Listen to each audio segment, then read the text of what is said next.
ఇంతటి దారుణంగా ఈరోజు రాష్ట్రంలో పరిపాలన సాగిస్తూ ఉన్నారు. నేను అడుగుతా ఉన్నా, ఇదే గత 5 సంవత్సరాల కాలంలో వైఎస్ఆర్సీపీ పరిపాలనలో ఉండగా, వైఎస్ఆర్సీపీ ప్రభుత్వంలో ఉండగా అప్పుడు జగన్ ఏం చేశాడు?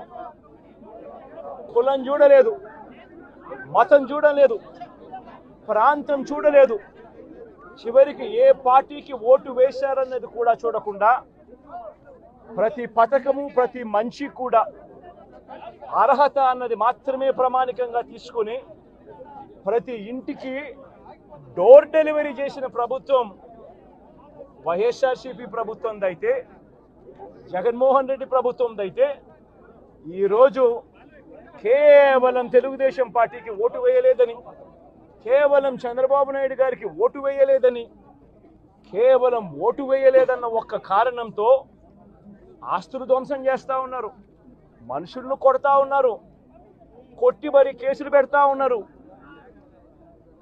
ఇంతటి అన్యాయంగా రాష్ట్రాన్ని రావణ కాష్టం చేస్తూ ఉన్నారు.